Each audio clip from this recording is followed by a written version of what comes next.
Bismillahirrahmanirrahim. Selanjutnya marilah kita simak bersama tausiah inti yang akan disampaikan oleh Ustazah Firda Dwi Yulistia SSI. Kepada beliau kami persilahkan.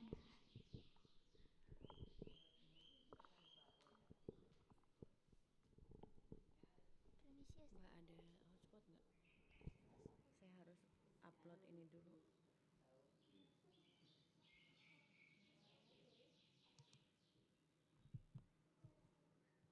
Ada tethering.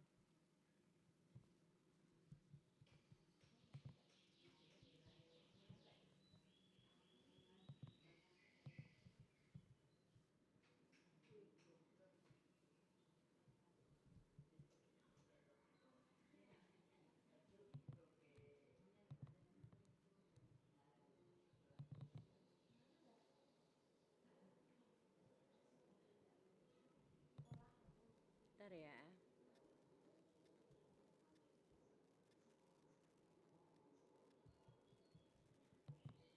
Sebentar. Coba bisa nggak pakai tethering saya dulu? Kalau nggak bisa baru. Agak lama. Ini dulu aja. A'udzubillahi minasyaitonirrajim. Bismillahirrahmanirrahim. Alhamdulillahillazi binikmatihi tatimmu sholihat. Asyhadu an la ilaha illallah wahdahu la syarikalah. Wa asyhadu anna muhammadan abduhu wa rasuluh la nabiyya ba'dah. Rabbi syrah li sadri wa yassir li amri wahlul uqdatam min lisani yafqahu qawli. Rabbana anzilna munzalan mubarakan wa anta khairul munzilin.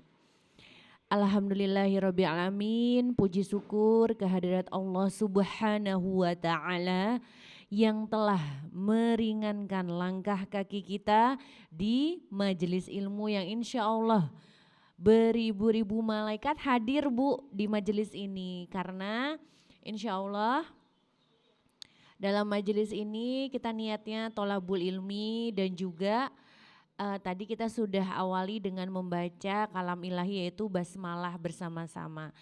Ibu-ibu biar tambah ikatannya kuat, silahkan diisi, softnya dirapihkan.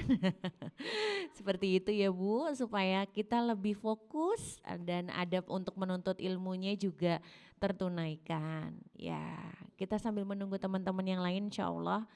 Jumlah itu tidaklah penting. Yang penting yang sedikit-sedikit ini atau yang perorangan ini gitu kan, insya Allah nanti menyampaikan ke 10 orang ketika keluar dari masjid ini, 20 orang, 30 orang, yang insya Allah amalnya jadi jariah. Jadi ketika kita niatkan gitu kan, pasang niat ketika kita memang ingin menghadiri majelis ilmu, pasang niat jangan hanya untuk diri sendiri, tetapi juga untuk diamalkan. Nah, itu adalah cara cerdas Bu. Cara cerdas kita untuk apa Bu? Mendapatkan pahala multi level pahala, ya enggak?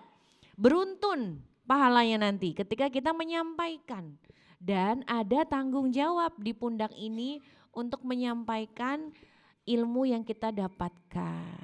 Nah, tidak dijadikan beban Bu, tapi mengalir aja ketika kita ngobrol sehari-hari gitu ya. Ketika kita silaturahim, ketemu tetangga, ketemu anak-anak, kumpul di ruang tengah, kita sampaikan, kita lihat waktu yang pas seperti itu. Ini sambil menunggu saya loading ini ya. Nah, ibu-ibu, alhamdulillah ya Bu, kita sekarang masuk ke bulan-bulan berber. Itu adalah apa Bu? Bulan penuh rahmat. Insya Allah hujan ini adalah rahmat, kasih sayang Allah. Yang insya Allah Allah berikan beribu-ribu kebaikan di dalamnya. Jadi jangan menjadi alasan ketika hujan itu turun terus semangat kita turun untuk bertolabul ilmi. Adem ya Bu, enak bisa istirahat gitu ya. Hatinya juga aduh Masya Allah gitu kan. lebih apa, kalau orang sekarang itu apa, slow living ya Mbak. Lebih hidupnya itu kayaknya tertata, tenang gitu kan. Itu adalah juga pengaruh dari cuaca juga, dan tentu saja kita juga punya ilmunya dalam menapaki kehidupan. Hidup tuh semeleh. Kenapa sih Bu? Nah, yang namanya iman itu sebenarnya ya Bu ya, contoh ya Bu gitu ya.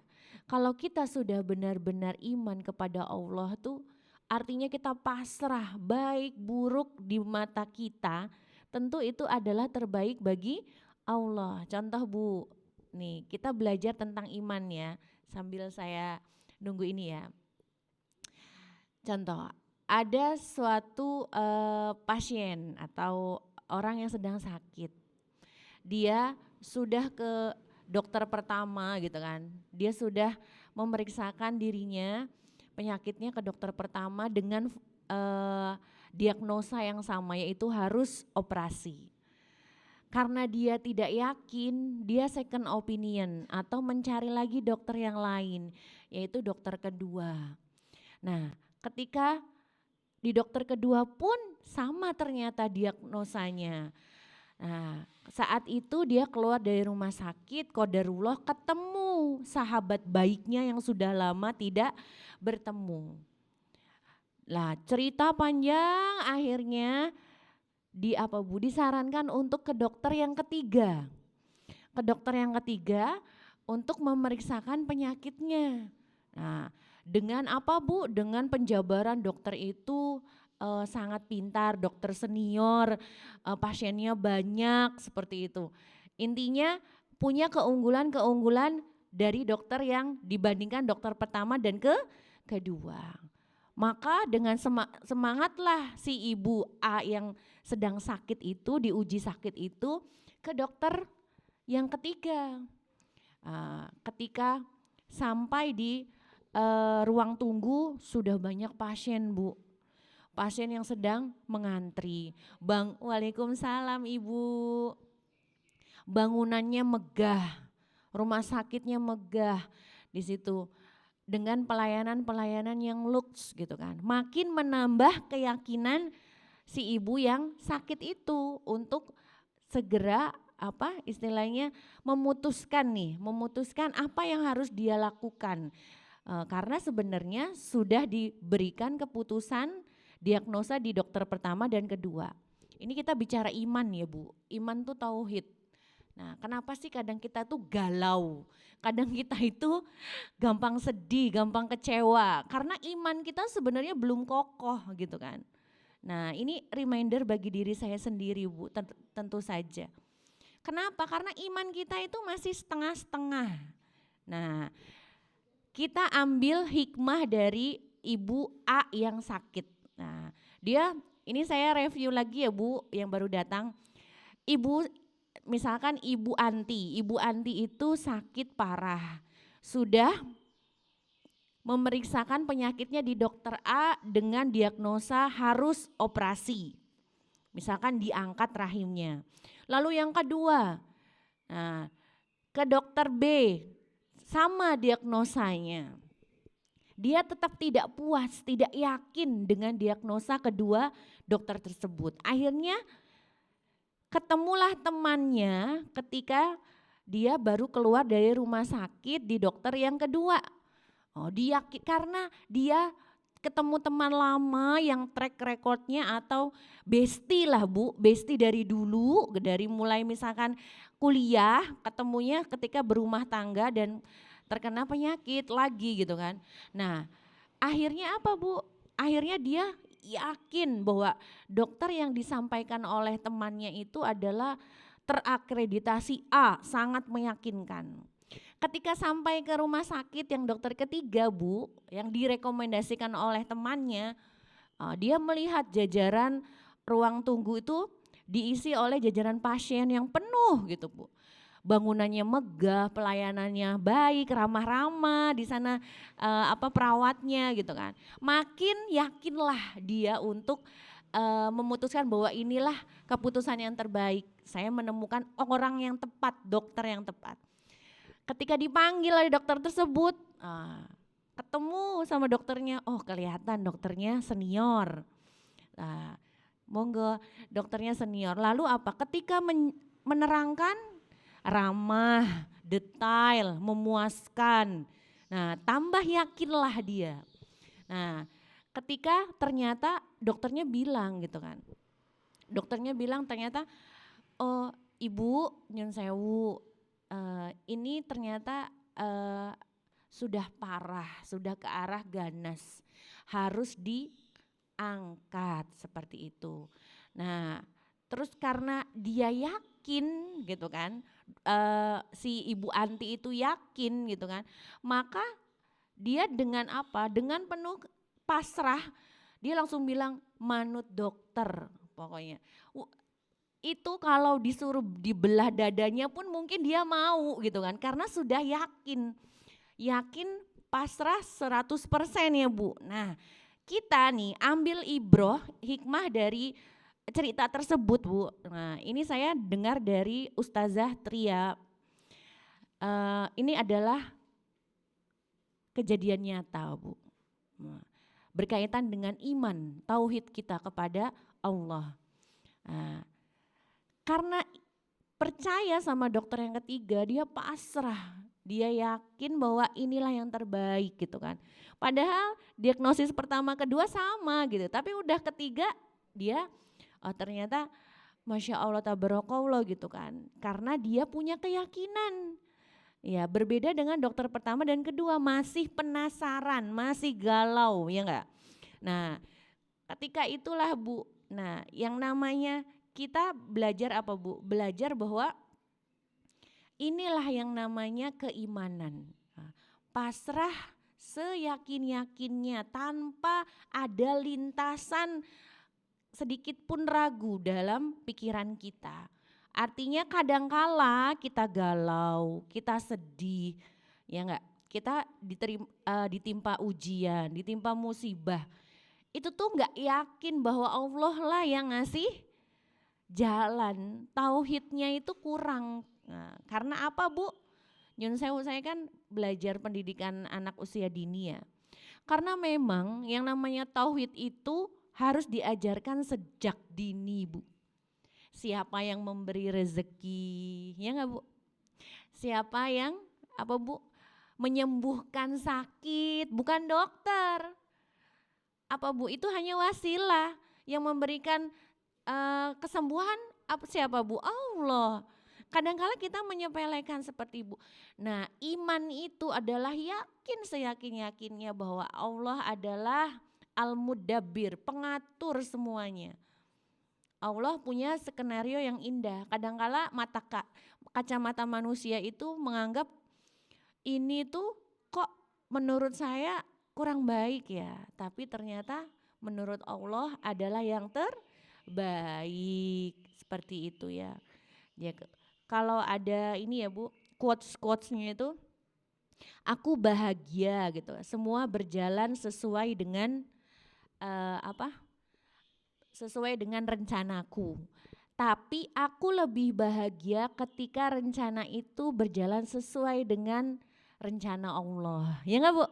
Nah, karena kan kita nggak pernah tahu, ya enggak? Rencana Allah itu seperti apa. Nah disitulah ada peran keimanan. Jadi jangan sampai kita ragu Bu, ada lintasan-lintasan keraguan dalam pikiran kita. Duh tanggalnya bulan November ini tanggalnya sampai tanggal 31, panjang banget ya gitu kan. Ya Allah gitu. Besok makan apa ya gitu, biasanya ibu ya apa ya. Anaknya kalau minta sesuatu gimana, kalau minta bensinnya habis gimana. Bu, polanya yang saya rasakan itu ya Bu, polanya saya terus terang Bu. Polanya itu adalah ya seperti ini, kita pasrah sama Allah, lakukan apa yang Allah suka. Misalkan nih Bu, besok tuh hari Jumat Bu, ada nih peluang amal sholih sedekah Jumat. Sedangkan di dompet kita itu, di ATM kita tinggal 100.000 gitu. Iya Bu, ini terjadi pada saya sendiri. Nah bismillah gitu kan, Toh ini tuh uang titipan Allah gitu kan ya. Rezeki itu adalah apa Bu? Penolak bala, ya enggak? Allah yang nitipin rezeki ini, Bu kasih Bu uang itu Bu. Orang ketang misalkan 50.000 gitu. Bu besoknya saya dapat Bu. Besoknya itu saya terjadi Bu. Terjadi pada diri saya sendiri gitu. Nah itu yang namanya iman Bu. Kadangkala perempuan ya terutama yang mengelola uang itu tidak yakin. Saya sendiri soalnya pernah seperti itu, sering bukan pernah. Ya kadang bingung ya Bu, ini ngecek. Tapi Masya Allah tabarakallah gitu. Saya kadang ini Masya Allahnya tuh takjubnya tuh sama seorang laki-laki. Kadang laki-laki tuh ininya tuh Bu, konaahnya, tauhidnya tuh udah lurus, udah serahkan ya gitu. Tapi kalau perempuan karena dia yang mengelola di bawah ya Bu ya, kadang khawatirnya besar gitu. Nah itu adalah keimanan Bu, keimanan. Nah jadi jangan sampai biasa kita rutin sedekah Jumat ketika uangnya ini minggu kelima ya Bu ya, ini minggu kelima ya Bu, ada 31 tanggalnya. Terus kita nggak jadi sedekah Jumat gitu. Ya sudah itu uangnya itu tuh adalah sebagian rizkinya orang lain yang ada di kita.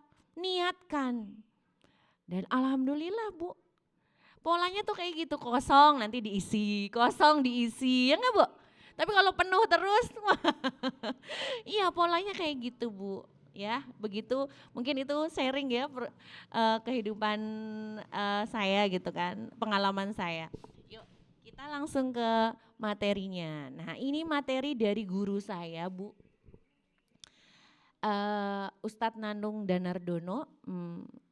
Kami masih belajar terus sama beliau. Beliau adalah Wakil Ketua Halal Center dari Universitas Gadjah Mada.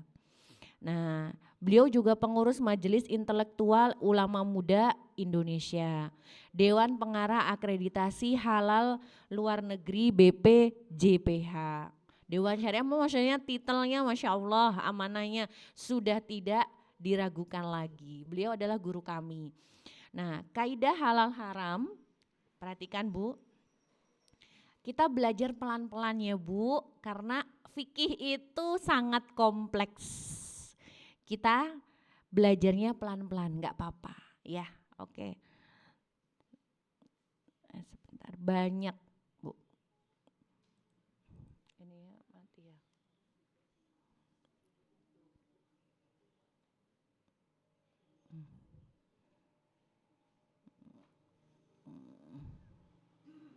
Ya, Allah Subhanahu wa taala berfirman, "Hai orang-orang yang beriman, peliharalah dirimu dan keluargamu dari api neraka yang bahan bakarnya adalah manusia dan batu.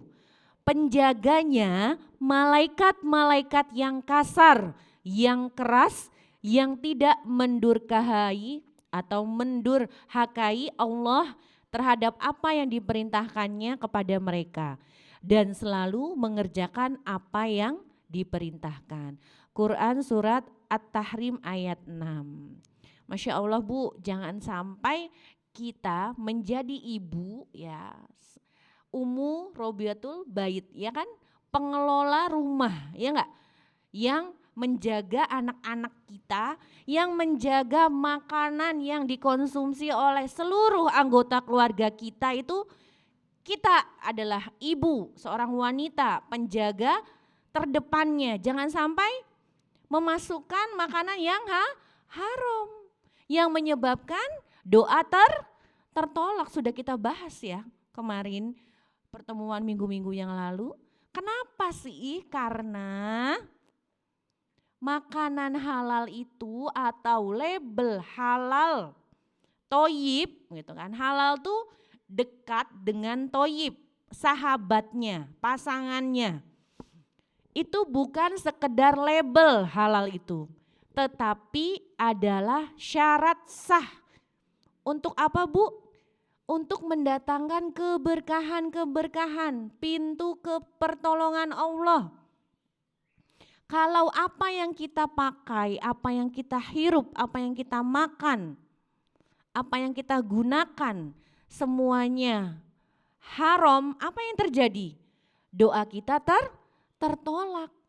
Kalau kita punya masalah, anak kita misalkan susah dinasehati, ekonomi sulit ya Bu, misalkan penyakit gitu kan, punya sakit gitu kan.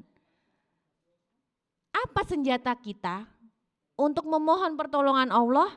Doa, lewat doa. Sedangkan ketika kita makan dan minuman dan menggunakan hal-hal yang haram, itu menjadi apa? Menjadi penghalang doanya, doa-doa kita.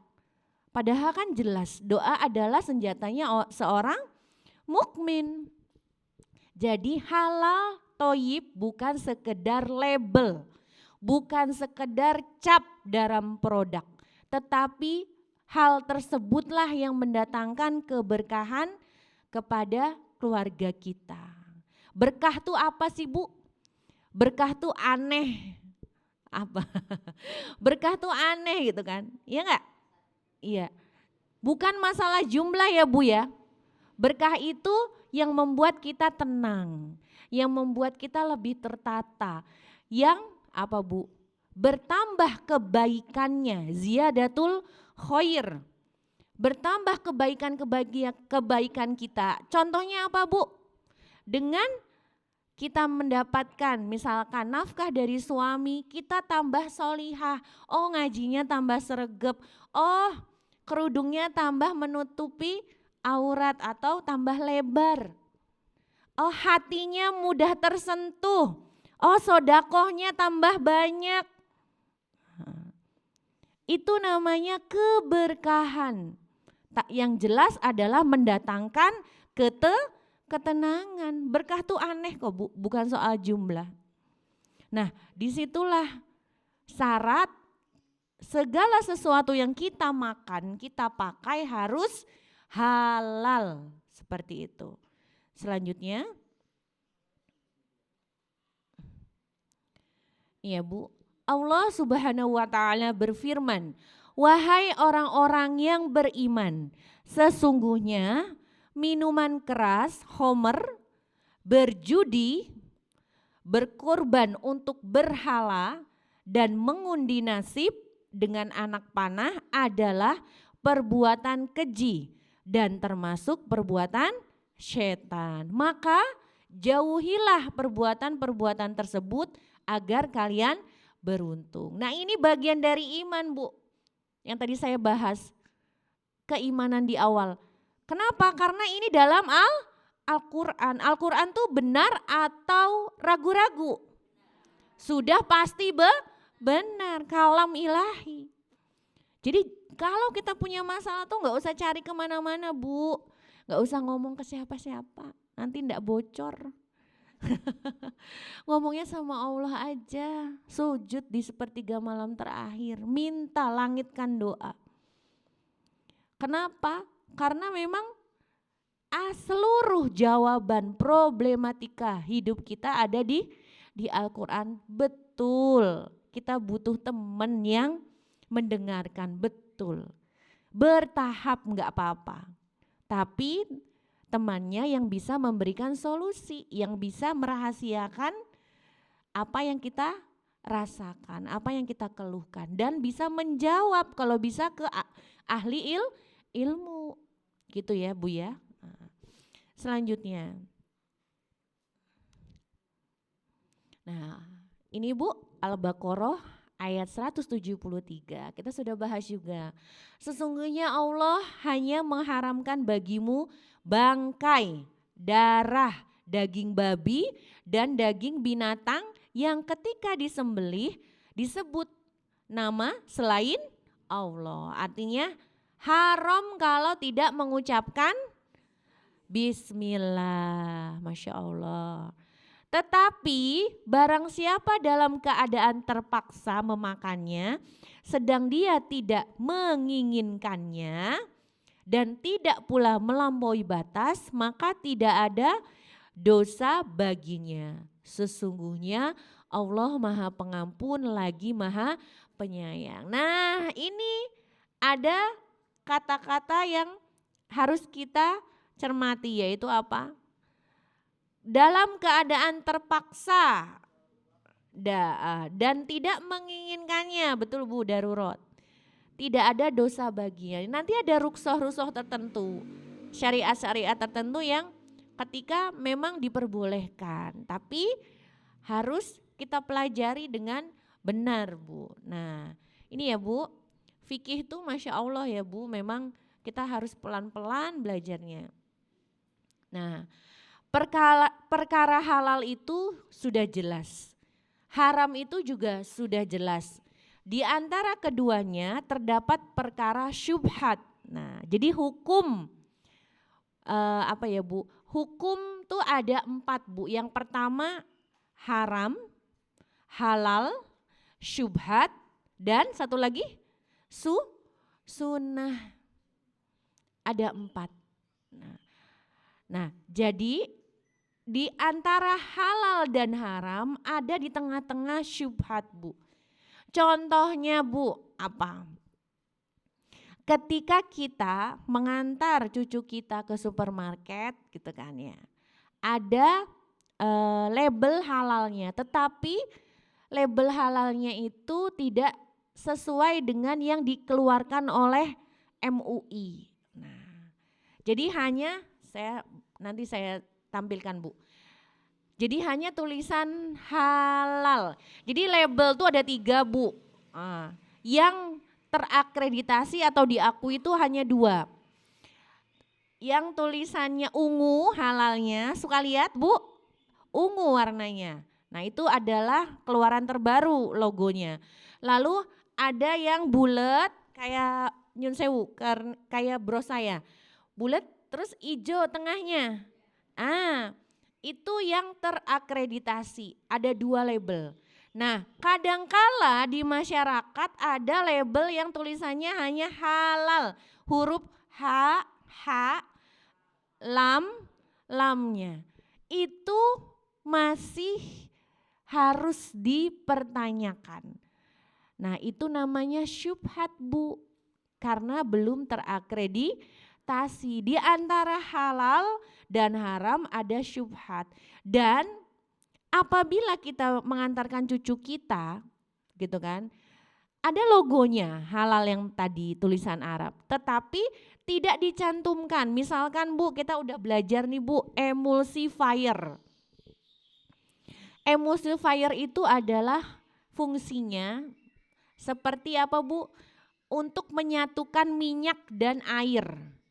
Dia agar bisa berpelukan kalau bahasa anak-anaknya. Supaya minyak dan airnya menyatu, bisa berpelukan kayak Teletubbies gitu ya. Ya.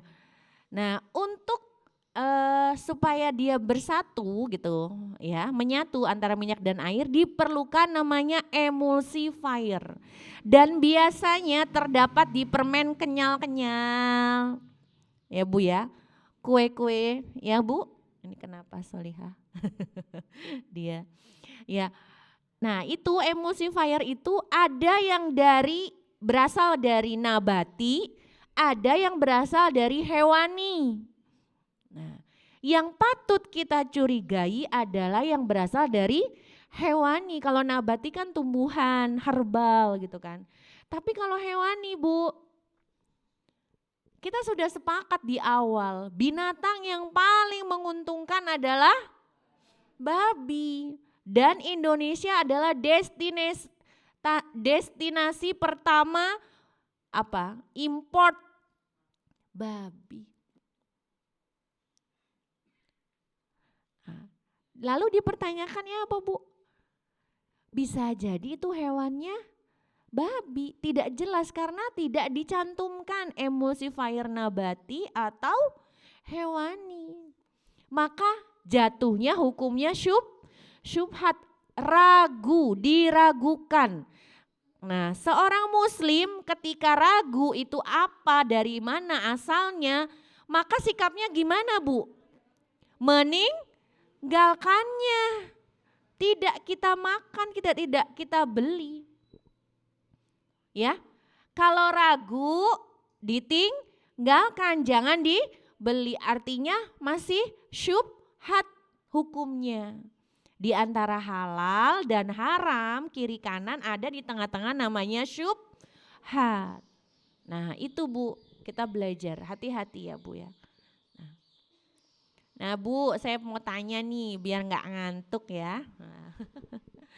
Nih, kira-kira kelinci boleh dimakan halal atau haram? Landak, kelelawar, nggak apa-apa, bebas berekspresi. Elang atau raja wali, babi, ayam, kuda.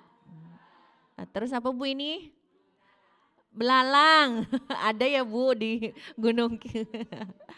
Ular, anjing, siput, kepiting, kura-kura, kodok. Yuk kita belajar Bu. Nah kemarin menarik ya, pernah ada pertanyaan tentang apa Bu? Boleh dimakan nggak? Kalau nggak siput ya, kalau nggak salah tanya ke saya. Iya. Boleh nggak gitu kan? Nah sudah saya jawab ya waktu kemarin. Apa Bu jawabannya? Masih inget nggak? Masih inget nggak? Siput boleh dimakan nggak? Wah berarti harus remedi nih. Harus kita ulang ya, makanya alhamdulillah ini saya ikut pelatihan secara online itu ada 11 pertemuan, baru 7 pertemuan. Nah, diberikan modul-modul seperti ini Bu, untuk disampaikan kembali ke umat gitu ya. Dan alhamdulillah ini Ustadz ya menyampaikanlah ke saya untuk ini disampaikan ke ibu-ibu. Nah Bu, jalan-jalan ke pasar Tomohon, Sulawesi Utara. Kita belum pernah ke sana ya Bu, jauh ya. Kalau di pasar Tomohon Sulawesi itu terkenal ini Bu, ada namanya pasar nih Bu. Oh, lihat dipajanglah seperti ini Bu, ada ular. Ini apa Bu? Apa Bu ini Bu?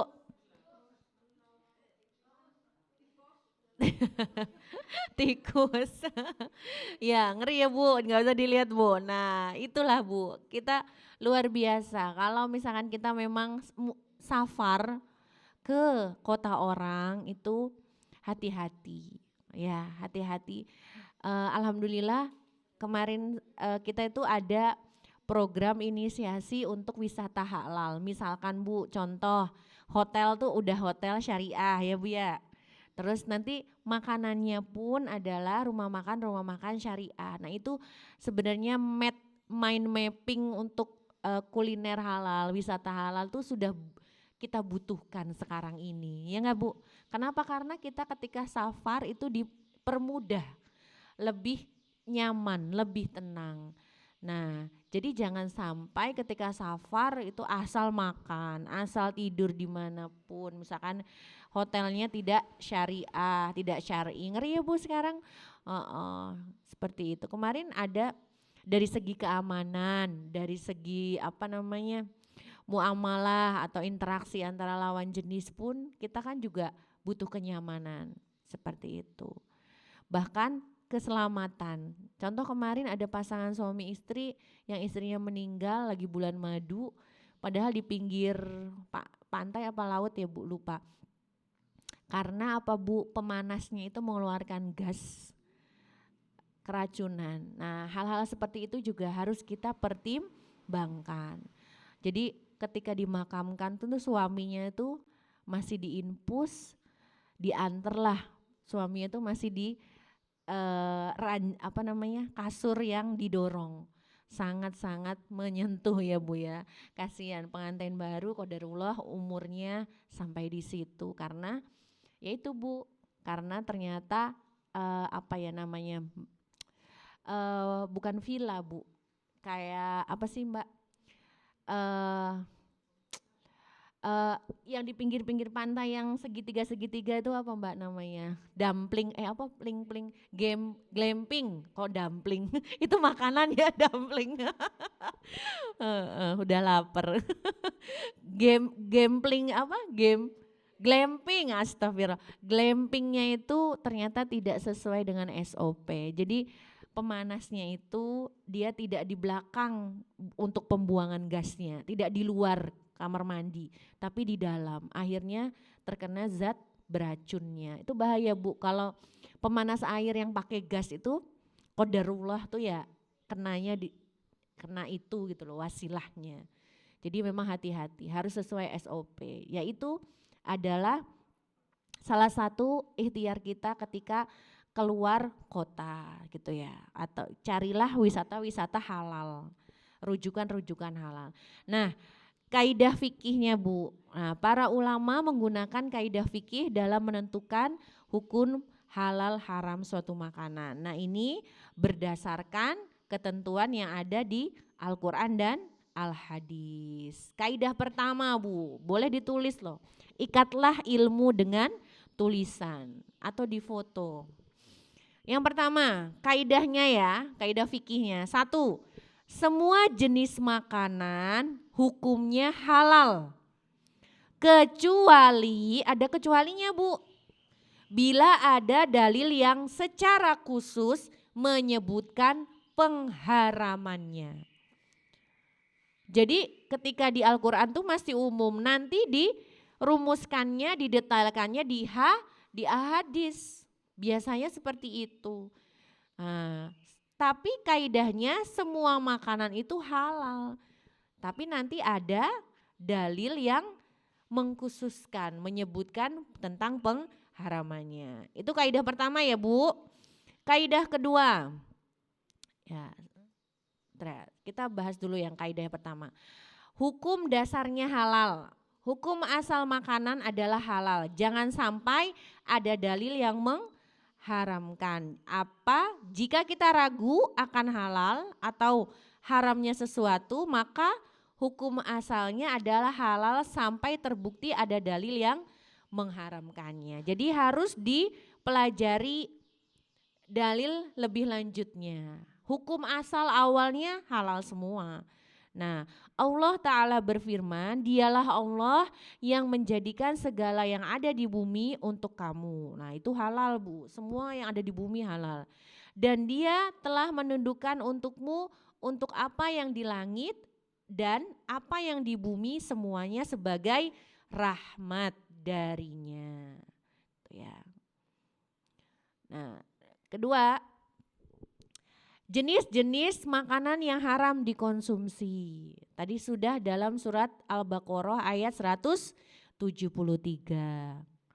Apa Bu? Bangkai, darah, terus daging babi, ya kan Bu? Dan hewan sembelihan yang disembelih tanpa mengucap asma Allah. Lalu khomer, minuman atau makanan yang memabukkan dan turunannya. Jadi Bu, yang namanya haram tuh bukan babi aja Bu. Tapi khomer juga, ya zat yang memabukkan juga adalah apa? Haram. Jadi yang namanya haram tuh bukan no pork, no lard aja. Bukan karena babi atau minyak babi saja.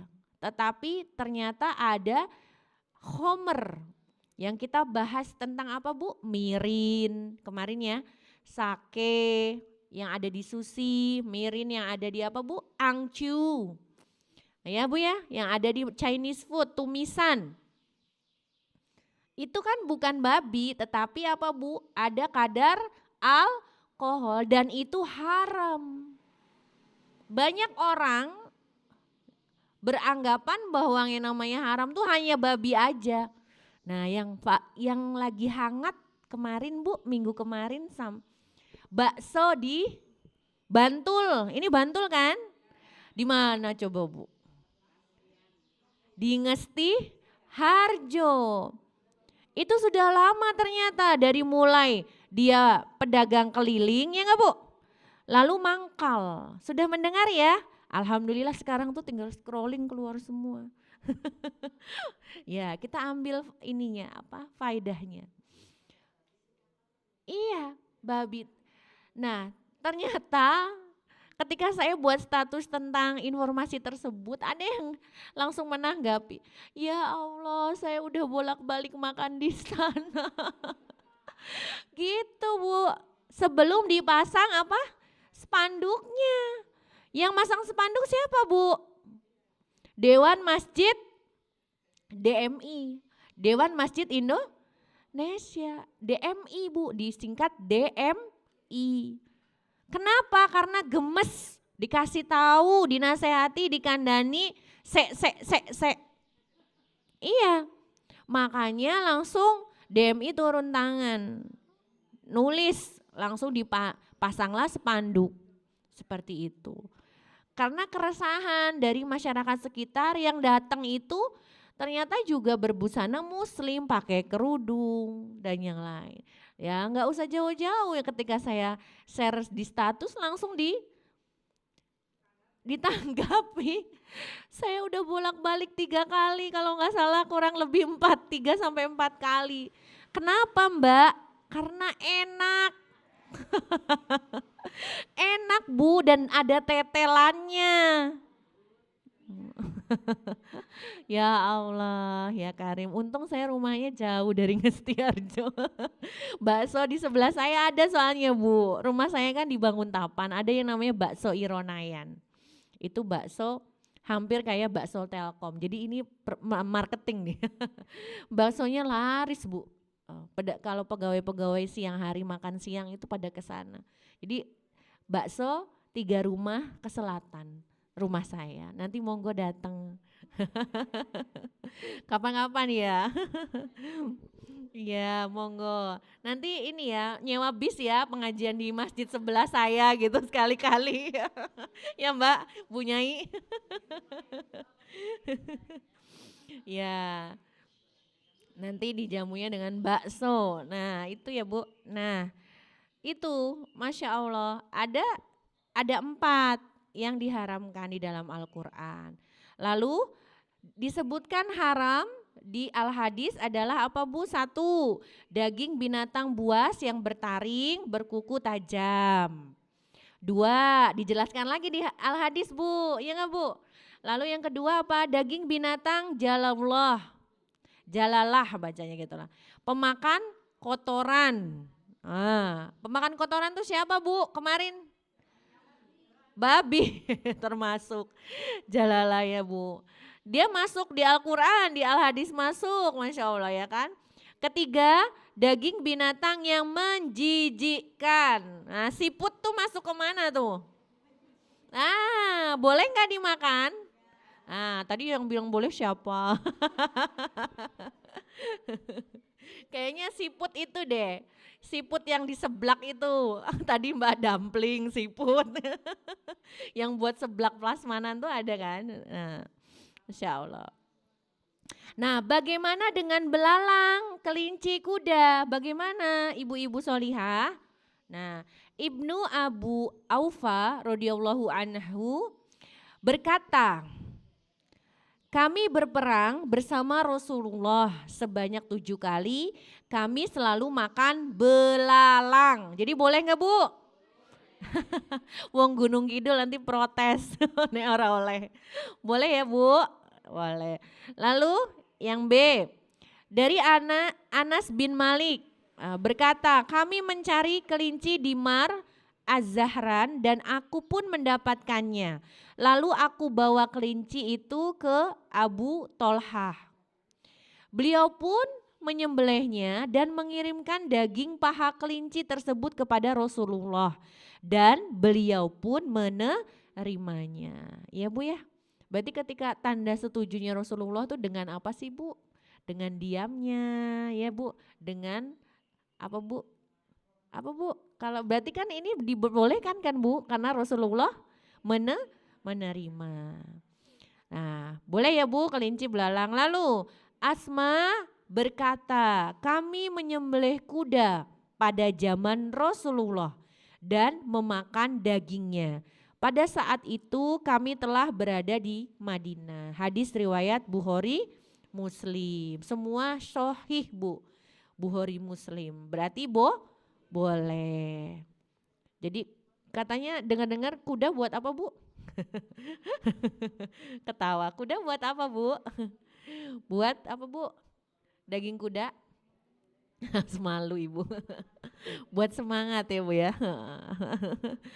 Lalu bagaimana dengan binatang yang hidup di dua alam? Nah, ini boleh difoto, ini kaidahnya Masya Allah, ini ilmu yang luar biasa. Ya, satu kepiting. Kepiting, kita krep ya Bu. Hukumnya halal. Sebagaimana pendapat Atta dan Imam Ahmad. Kura-kura dan penyu halal sebagaimana mazhab Abu Hurairah. Nah, selanjutnya anjing laut.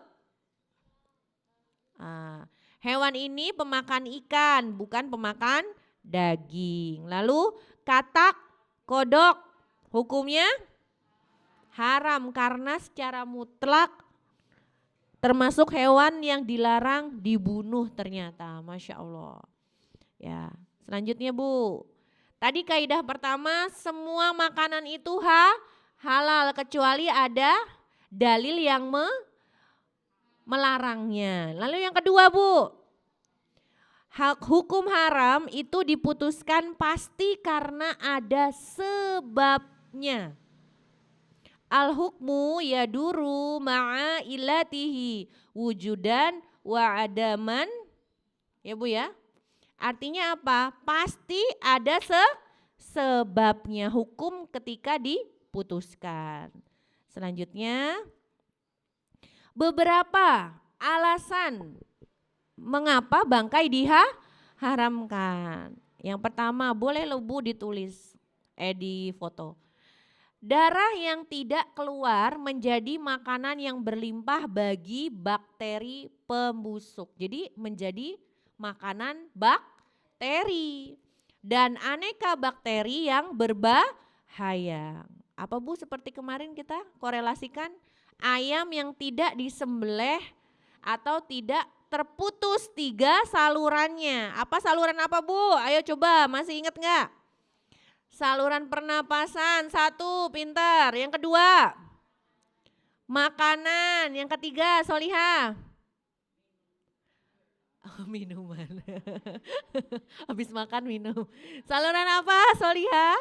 Saluran pembuluh darah. Ada 3. Apa coba Mbak? Ayo 3 apa? 3 saluran.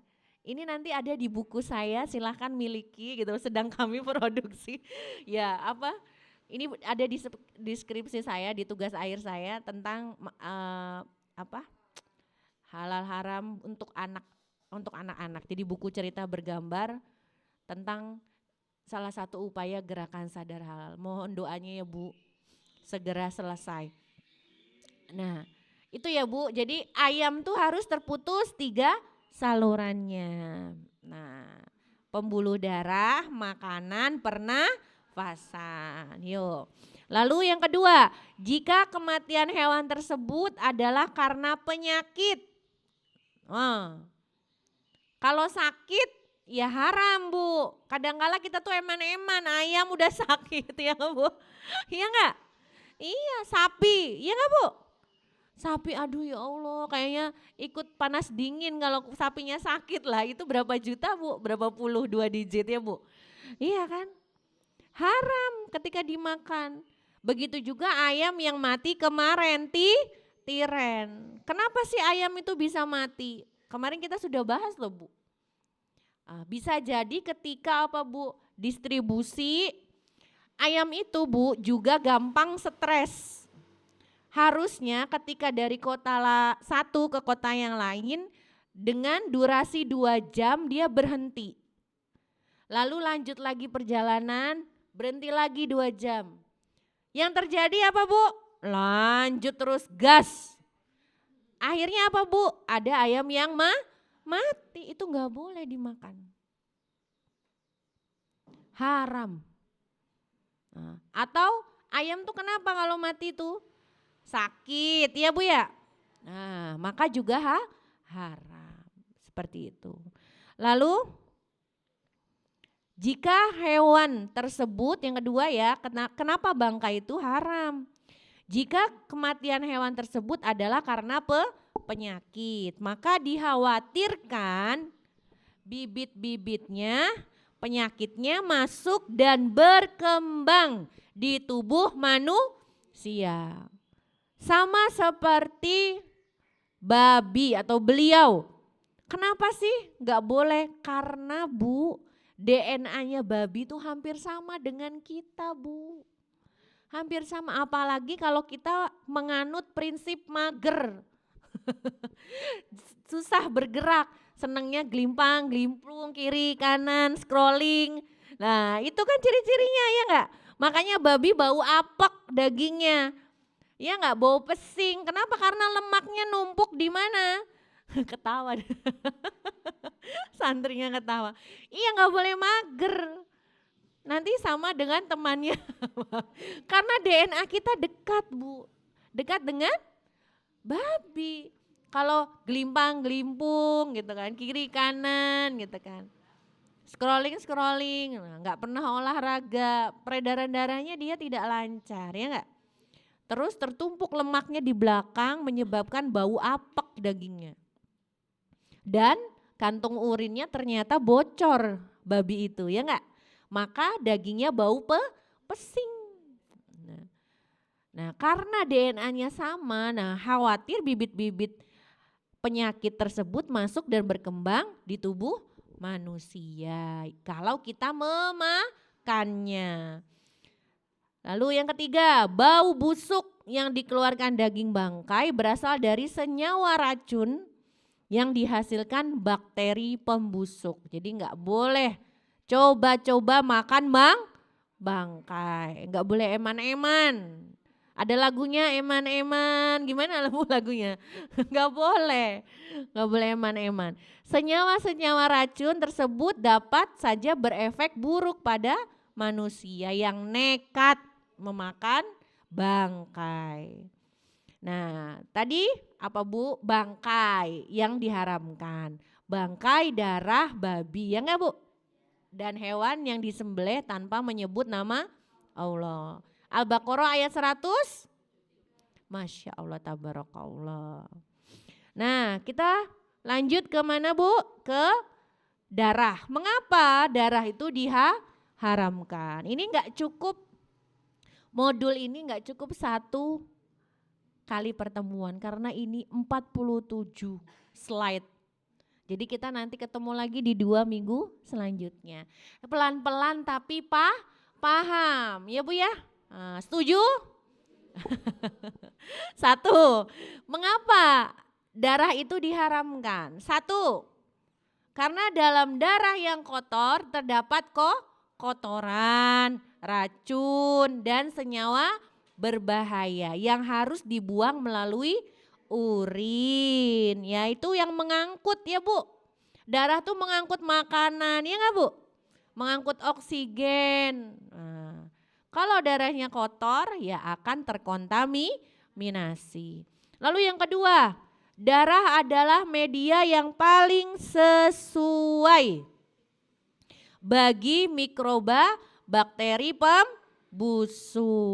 Oh, dia tuh istilahnya apa ya Bu? Paling nyaman ketika hidupnya di apa Bu? Di darah. Bakteri itu paling seneng. Makanya darahnya harus sehat. Caranya gimana? Salah satunya adalah makan makanan yang sehat, halal, toyib. Lalu yang kedua, berolahraga. Jangan sampai ada sumbatan-sumbatan Bu. Nih kayak saya udah geringgingen gitu. Ini udah warning Bu, udah kelemon gitu kan. Itu udah warning gitu kan. Kenapa? Harus olahraga. Karena Rasulullah aja luar biasa sehatnya ya enggak? Beliau itu Masya Allah muslim yang apa? Muslimah ketahuan. Benar-benar menerapkan hidup sehat. Ya enggak? Kenapa? Tidurnya disegerakan, bangun malam, berpuasa. Ketika berpuasa makannya disunahkan apa Bu? Kurma, madu, ya enggak? Sudahkah kita menirunya? Pertanyaan, sudah belum gitu kan. Nah kalau kita mau jadi umatnya nanti di akhir zaman ya ikuti Bu semua dari mulai apa yang dikatakan, apa yang dilakukan, apa yang dimakan ya Bu. Bukan hanya jargon Muhammad suri teladanku. Bukan hanya kata-kata tapi apa? Seluruh aktivitas, seluruh perbuatan, lisannya, semua apa yang diucapkan kita adopsi harusnya. Kita lakukan seperti itu. Lalu ini ya Bu ya, darah adalah, udah tadi nomor 2. Di dalam darah terdapat zat pembekuan darah yang bisa membekukan isi perut kita bila kita makan apa Bu? Saren, dadi, ya. Ya, udah enggak kan sekarang udah pinter kok. Ya enggak? Kita udah bahas kan ya Bu ya, saren, dadi. Ya enggak? Cirinya apa? Yo saya review lagi mau tahu. Kalau kita beli ati ya Bu ya. Misalkan masakannya sudah mateng nih. Jangan cari ati yang bentuknya beraturan. Nah kalau hati sapi aja kan bentuknya agak melengkung gitu kan Bu. Kalau dipotong kan dia nggak bisa simetris Bu, iya nggak? Nah hati-hati kalau bentuknya beraturan berarti tanda tanya. Ini mesti darahnya dicetak, iya nggak? Dicetak, dikukus, lalu dipotong. Oh beraturan, hati-hati. Ada juga yang jual saren, sate saren di Solo tuh banyak Bu. Di Solo tuh terkenal makanan, iya halalnya, non halalnya banyak Bu. Bahkan di angkringan-angkringan. Iya, hati-hati kalau ke Solo ya Bu, ke masjid aja, Syekh Said. Pasar Gede Solo tuh terkenal. Banyak makanan non halalnya. Pasar Gede, hati-hati ya. Kalau kuliner di Solo, karena sebenarnya menggiurkan Solo itu ya. Makanannya enak-enak kan Bu ya. Bebeknya, ayamnya, ternyata apa? Ayamnya apa Bu kemarin? Kemarin ayam widuri ternyata pakai minyak babi kremesannya. Itu Solo loh Bu. Ngeri Bu, jadi jangan yang enak aja. Bu, tanda kita sudah meningkat ketika kita belajar adalah mempunyai sikap warok. Warok tuh hati-hati. Takut kalau Allah tahu. Takut kalau saya salah Allah tahu.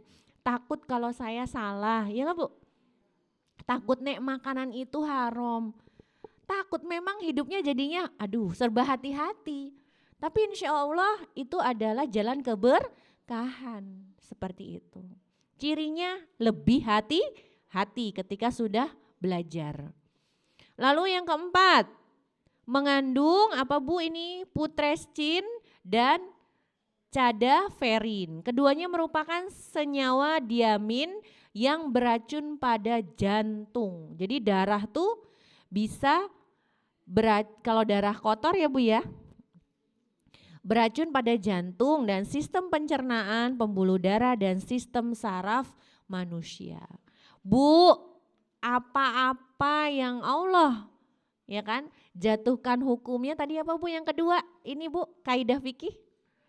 Ketika menjatuhkan hukum mesti ada sebabnya. Kaidah pertama apa Bu? Semua makanan itu hukumnya halal kecuali ada dalil yang mengharamkan. Yang kedua, hukum ketika dijatuhkan mesti ada ilatnya, sebabnya, ya enggak? Nah, itu kaidah yang kedua. Nah, selanjutnya udah 17 sebenarnya, makin daging. Kenapa daging babi haram? Nah, Bu. 1, Cacing pita babi mikroskopis dan dapat masuk ke seluruh jaringan tubuh manusia, termasuk sel otak. 2. Lemak babi dapat mengakibatkan endapan kolesterol pada pembuluh darah manusia, sehingga dapat menyebabkan stroke, sesak nafas, dan lain-lain. Lalu yang ketiga, daging babi adalah salah satu sebab penyakit kanker kolon, usus besar dan anus. Astagfirullahaladzim. Banyak Bu sekarang yang kena kanker anus. Nyun sewu, saya qadarullah bulan-bulan kemarin ada punya teman guru yang meninggal, anusnya juga kena. Jadi darah segarnya keluar terus Bu, aduh ngeri Bu. Lalu yang keempat, penyakit-penyakit babi dapat menular ke tubuh manusia. Nah ini yang tadi saya sampaikan Bu, kemiripan DNA babi manusia dapat menyebabkan pewarisan sifat-sifat buruk babi ke manusia. Ya jelas ya Bu. Babi itu sifatnya apa Bu? 1. Babi jantan untuk berapa babi betina? 14. Jadi sifatnya gimana Bu? Sifatnya gimana? Rakus, tidak setia, ya Bu. Nah hati-hati kalau yang tidak setia berarti beliau bukan saya yang ngomong, ibu-ibu. Gitu ya Bu, jadi hati-hati sifat buruk-buruknya, malesnya ya Bu, magernya kiri kanan gitu kan.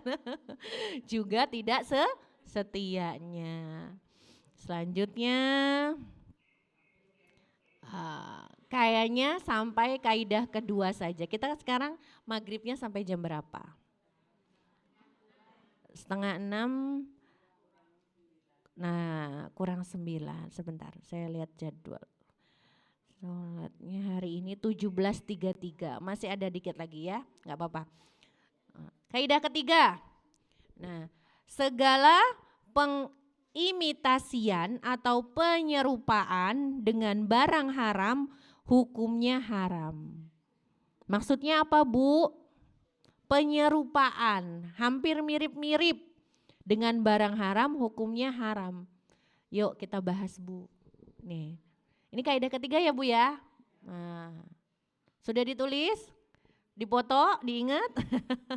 Nah, nih Islam tidak permisif dengan barang haram. 1 ya, contoh Bu. Masakan pig vegetarian diharamkan meskipun semua bahan bakunya berasal dari bahan-bahan nabati. Kenapa Bu?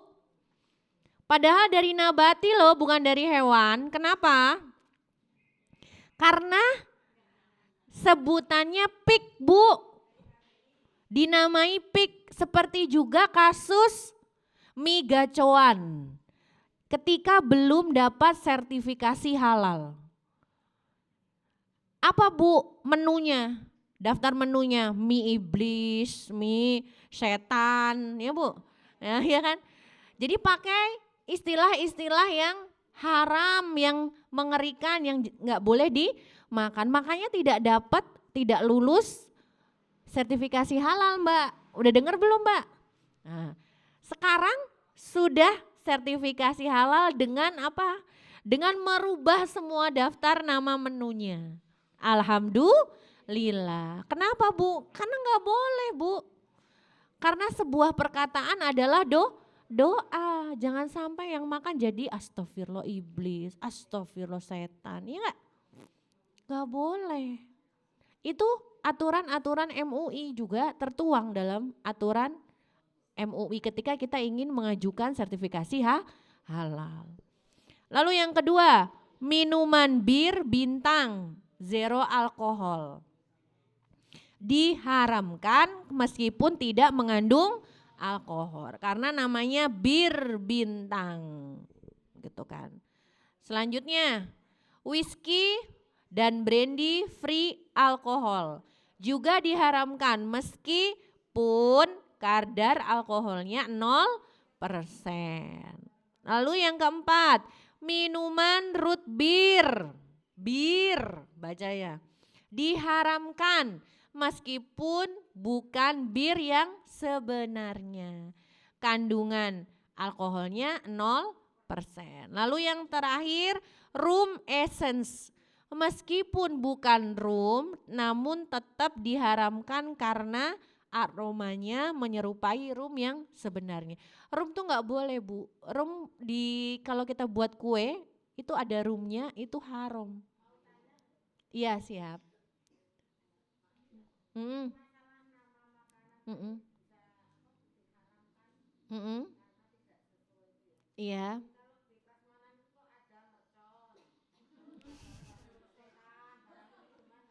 Apa setan? Ada ya?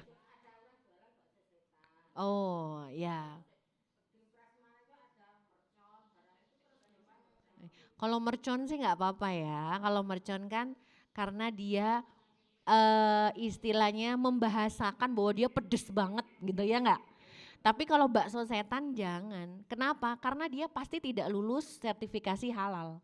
Karena namanya tidak boleh dalam aturan sertifikasi halal gitu Bu. Jadi mending ditinggalkan. Ya Bu ya? Oke, pertanyaan yang bagus sekali. Ibu Sinten? Ya, Bu, karena sudah hampir maghrib, kita tutup ya Bu ya. Nanti kita ketemu lagi 2 minggu yang akan datang, insya Allah dalam keadaan baik, kesehatan baik, iman yang terus meningkat ya Bu, bahagia lahir batin. Kantongnya penuh gitu kan, bebas hutang ya Bu, anak cucu keturunannya penghafal, dimudahkan menghafal dan mengamalkan Al-Quran. Saling mendoakan ya Bu ya, kita tutup dengan berdoa ya Bu ya.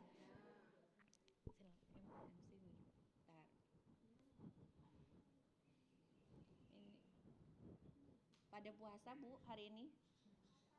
Alhamdulillah. Iya, nggak apa-apa. Kalau ada uzur syar'i nggak apa-apa.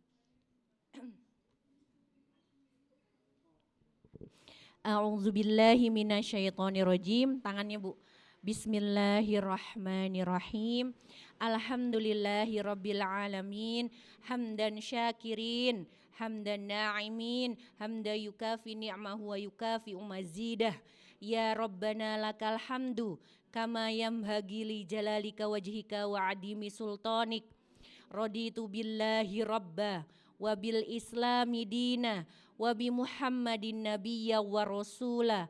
Rabbi zidni ilma warzuqni fahma. Rabbana la tuzigh qulubana ba'da iz hadaitana wa hab lana min ladunka rahmah innaka antal wahhab. Rabbana zolamna anfusana wa ilam taghfir lana wa tarhamna lanakunanna minal khasirin. Rabbi auzi'ni an ashkura ni'mataka allati an'amta alayya wa ala walidayya wa an a'mala solihan tardohu wa adhilni birahmatika fi ibadika solihin.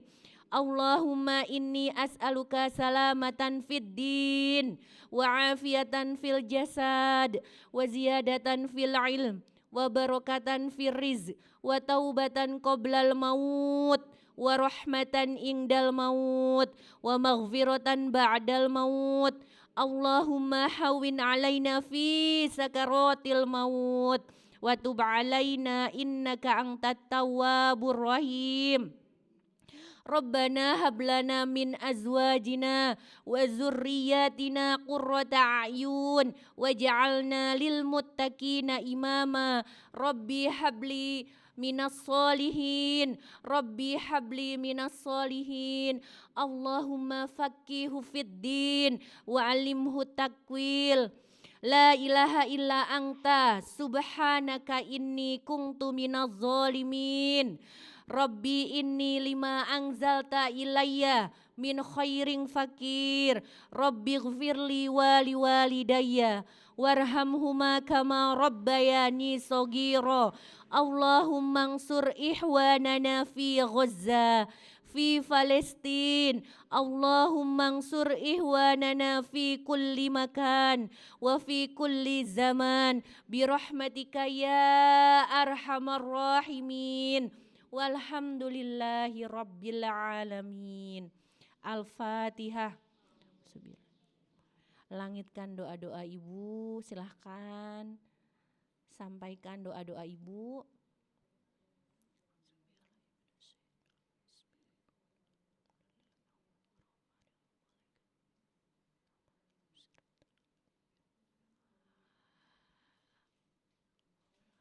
Maghfirni bihalalika anda haramiku aghnini bifadlika. Allahumma. Kurang lebihnya mohon maaf, pasti dari saya yang kufur ilmunya, yang fakir ilmunya, mohon maaf. Dan lebihnya hanya milik Allah. Ya, sampai bertemu kembali di 2 minggu selanjutnya. Wassalamualaikum warahmatullahi wabarakatuh. Ibu yang ungu siapa Bu? Siapa nanti? 2 minggu lagi ya Bu ketemu dapat door prize ya Bu, pertanyaannya bagus.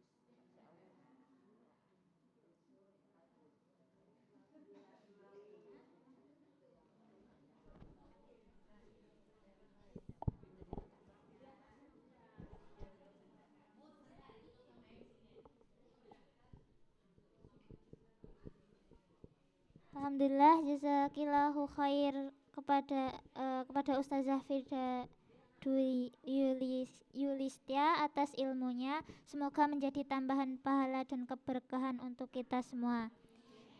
Mari kita tutup majelis ilmu pada sore hari ini dengan istighfar 3 kali dilanjut dengan doa kafaratul majelis. Astaghfirullahaladzim, astaghfirullahaladzim, astaghfirullahaladzim. Subhanakallahumma wa bihamdika asyhadu an la ilaha illa anta astaghfiruka wa atubu. Kurang lebihnya kami mohon maaf. Wassalamualaikum warahmatullahi wabarakatuh.